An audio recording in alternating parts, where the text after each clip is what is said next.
আসসালামু আলাইকুম ওয়া রাহমাতুল্লাহি ওয়া বারাকাতুহু। সম্মানিত দেশবাসী, আমি cancer specialist doctor SM. Sarwar.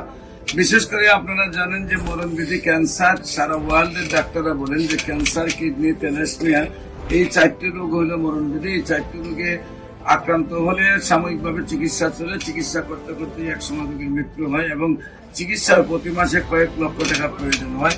তেমনি আমরা একজন রোগীর সাথে আপনার রোগীর অভিভাবকের সাথে পরিচয় করে দিচ্ছি, যিনি শেরপুর সদরে হাসিমে আমাদের ক্যান্সার রোগী থেকে সুস্থ হয়েছেন।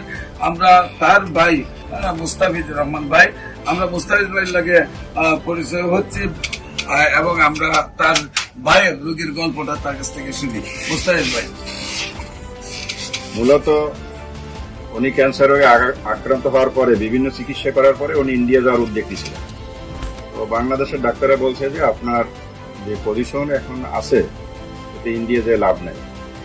হয়তো বা ওনাকে এভাবে বলে না, ওনার আত্মীয় স্বজন বা আমাদেরকে এভাবে বলেছে যে ইন্ডিয়া যে লাভ নেই, হয়তো ওনার এইটাই শেষ সময়।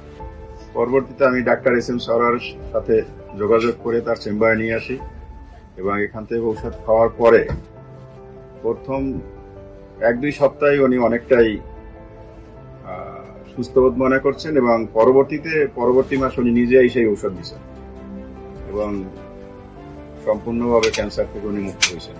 সম্মানিত দেশবাসী, আমি রোগী দেখি শনি, রবি, সোম সকাল 10টা থেকে বিকাল 5টা পর্যন্ত জাতীয় মসজিদ বাইতুল মুকাররমের মেইন গেট আল্লাহ লেখা বরাবর বাইতুল বিউলিতের 11 এবং মঙ্গল, বুধ, বৃহস্পতি রোগী দেখি Habiganj bus stand popular general হাসপাতাল।